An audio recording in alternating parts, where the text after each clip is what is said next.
아니, 가계조사를 그렇게 하시고 그러세요? 제가요, 오늘 나오는 길에 네. 통장 정리를 한번 해봤거든요. 예? 한 달 동안 솔솔솔솔 빠져나가는 세금이 꽤 되더라고요. 근데 당연히 내야 할 돈을 내는 건데 왜 이렇게 누가 제 돈을 싹 가져가는 느낌이든지. 맞습니다. 이 생활비 중에서 만만치 않은 비중을 차지하는 것이 알게 모르게 빠져나가는 바로요. 세금입니다. 이 세금 빠져나간 것만 잘 잡아도 말이죠. 이 재테크의 기본이 되지 않을까 하는 그런 생각이 듭니다. 자, 오늘 특강 시간에는요, 이 세테크에 대해서 알아볼 텐데요. 류우홍 선생님과 함께 이 세테크 자세하게 알아보겠습니다. 선생님 나와주세요.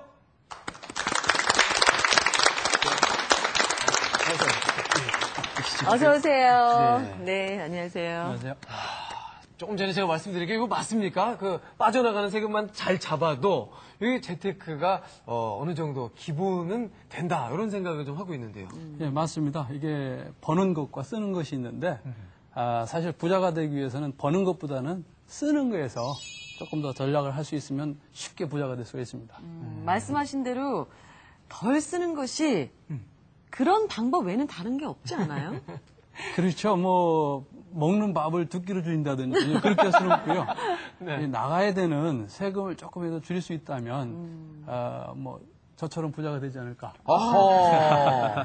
그렇습니다. 자, 그러면 오늘 강의 류우홍 선생님과 함께 세테크 이제부터 여러분들 함께 시작해 보시죠. 박수로 강의 청해 듣겠습니다.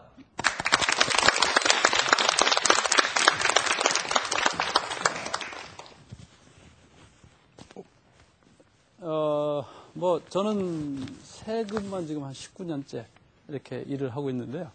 여러분들 혹시 그 세금에 대해서 어려운 거다 아니면 쉬운 거다 물어봤을 때 뭐라고 대답을 하시겠습니까? 어렵죠. 어렵죠. 그건 전문가만 하는 거다 이렇게 생각을 하실 겁니다. 네. 근데 전혀 아닙니다. 이게 우리가 지금 보면은 의학 상식이다 무슨 상식이다 해서 예방하기 위해서 뭐 각종 테레비 프로 보면은 건강을 위해서 지금 상식적으로 많이 하지 않습니까? 그게 예방하는 거죠.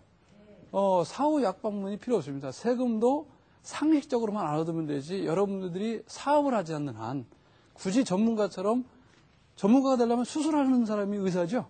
네. 수술 가지 않을 때 머리 아플 때 어떻게 하면 된다 정도까지만 알면 되지 수술할 정도까지 갈 필요가 없습니다. 그래서 저는 생각하기에 세금이라는 거는 우리가 생활하는 것 중에 어떤 생활의 일부지 전문가가 꼭 해야 될 건 아니다라고 생각이 됩니다. 그래서 오늘은 이제 제가 좀 말씀드리고 싶은 것이 요즘 신문지상에 하도 많이 떠드는 것이 판교 있죠. 네. 혹시 어떻게 저희하고는 관련 없습니다. 그죠? 관련 있습니다. 없습니다. 예, 판교는 잘 알긴 합니다. 예.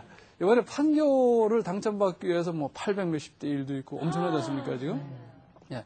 그거를 지금 받기 위해서 그렇게 하는데 저는 그 다음에 문제라고 생각합니다. 지금 구세청에서 엄포를 꽉 놨지 않습니까? 거기가 확인만 해봐라. 자금 출처 조사를 해서 세금을 왕창 몰아붙이겠다. 이런 얘기를 하고 있지 않습니까? 그런데 이런 대책 없이 당첨받았다가 그냥 기분이 좋았다가 조사받아서 세금을 왕창 내놓으면 다시 기분이 나빠질 거 아니겠습니까? 네. 그렇기 때문에 미리 내가 당첨을 받았을 때 어떻게 자금을 준비를 해서 세무조사를 받아도 세금을 좀 안 내도 되겠지 않겠느냐. 이런 뜻에서 오늘은 자금 출처에 대해서 한번 좀 어떻게 준비할까 얘기를 해보겠습니다. 이 자금 출처라고 하면 대부분이 그런 생각을 합니다. 야, 그거 뭐 내가 얼마 벌었으니까 얼마 정도 있으면 되지. 그리고 내가 나이가 몇인데 뭐 그 정도 안 되겠나 하는데 그게 아닙니다. 이제 국세청에서는 자금 출처에 대해서 두 가지가 있습니다. 자금 출처 이 조사라고 하는 것도 있고요. 자금 출처에 대해서 소명을 요구하는 경우 이렇게 두 가지가 있습니다.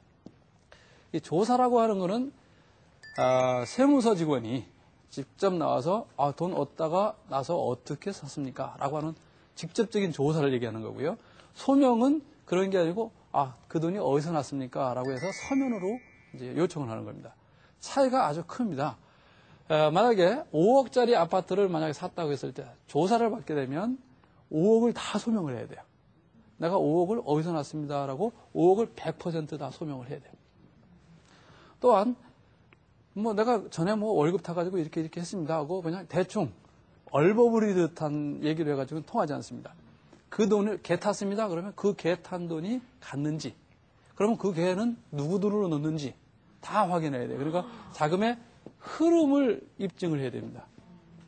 엄청나게 어렵죠? 네. 네, 뭐 우리가 부부간에 돈 주고 받고 아들 통장에 또 갔다 왔다 갔다 하죠. 그런 걸 다 어떻게 입증하냐 이거죠. 어려운 겁니다. 반면에 이제 소명으로 갈 것 같으면 소명은 80%, 그러니까 약 4억만 입증을 하면 더 이상 묻지를 않습니다. 네. 그러고 나서 아까처럼 자금 흐름으로 물어보는 것이 아니고 그동안 뭐 어떻게 출연료 받으신 게 얼마나 되십니까? 예, 뭐 그동안 뭐 일하면서 그냥 꽤 예, 됩니다. 뭐 한 5억 받으셨다고요? 예.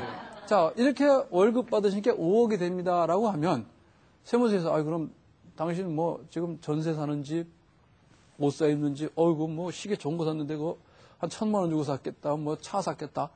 그거 다 빼고 나면 남은 게 한 1억밖에 안 남았을 거니까 1억만 입증하겠다라고 하는 게 아니고요. 네. 그냥 월급 5억 탔습니까? 예. 월급 명세서만 갖다 주세요. 5억을 그냥 입증해 준다는 얘기죠. 그러니까 객관적인 자료만 있으면 된다는 얘기죠.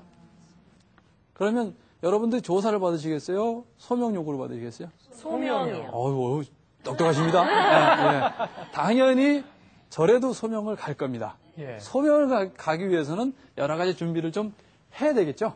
그 준비하는 과정을 한번 제가 좀 설명을 드리겠습니다. 10년간 월급을 탔는데 뭐 과거 거는 잘 모르겠고 최근 뭐 2, 3년 걸 보니까 연봉이 5천만 원이더라. 그렇게 돼 있습니다. 자, 이분은 다른 거 아무것도 안 했어요. 다른 거 아무것도 안 하고 있는데 사실은 10년 동안 버는 걸 보니까 토탈 한 2억 정도 됩니다. 2억 정도 됩니다. 이런 경우에 어떻게 자금 출처로 인정을 받느냐 보면 다른 거 보는 게 아니라 최근 거를 먼저 봅니다. 요즘 거를 보면 5천만 원 정도가 되니까 여기에서 세금 낸 거 있죠? 네. 세금 내고 나니까 예를 들어서 4천만 원 있더라. 그럼 4천만 원 곱하기 10년. 약 4억 정도는 이 사람으로 봤을 때는 충분히 자금 능력이 있는 사람이다라고 국세청에서 보는 거죠. 그러면 4억짜리 아파트를 샀든 한 5억짜리 사도 80%가 입증이 되죠? 네. 이 사람 조사하겠습니까? 아니요. 안 하죠? 예. 자기 급여에 어느 정도 맞춰주면 된다 이런 얘기죠. 그렇기 때문에 급여 생활자는 이 정도로 보면 되고요. 만약에 10년 동안 했는데 지난 5년 전에 아파트를 하나 샀어요. 네. 자, 그렇다면 이 사람은 자금 출처를 이 아파트 사느라고 썼지 않습니까? 어떻게 나머지를 인정을 받느냐. 자, 아파트 산 날 이후 벌은 거 5년치 곱하기 5. 그래서 2억이 더 있는 것이다. 이렇게 보시면 된다는 얘기죠. 그러니까 급여 생활자들은 보통 우리가 대부분이 급여 생활자가 많죠. 많을 경우에 옛날에 뭐 20년 전에 내가 월급 탄 거 아니면 10년 전에 월급 타가지고 저축도 붙고 개도 붙고 한 거 그거 어떻게 일일이 다 맞추냐. 맞출 수가 없잖아요. 그거 아마 국세청 직원 자체에 가서도 너 한번 맞춰봐라 해도 못할 겁니다. 그런 것을 감안했을 때 이 정도로 객관적으로 소명을 할 수 있다라고 보시면 됩니다. 다음에 지금 여기 우리 주부님들 와 계시는데 자, 이 주부님들 명의로 이제 당첨받기 위해서 아니면 뭐 요즘은 부부간에 절반씩 하자. 니 도망가면 어떡하냐 해가지고 막 그런 경우가 많이 있죠. 자, 전업주부인 여러분들께서 전업주부입니다. 전업주부가 아파트를 만약에 딱 샀다. 어떻게 될까요? 안 돼요. 조사 받아야 되겠죠. 받아야죠. 예.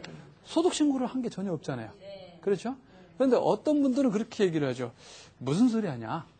내가 전업주부로서 이렇게 하면서 생활비 아껴서 그걸 했다. 그러니까 나는 죄 없다. 이렇게 얘기할 수가 있죠. 세무서에서 인정해 줄까요? 예, 안 해줍니다. 절대 인정을 해줄 수가 없습니다.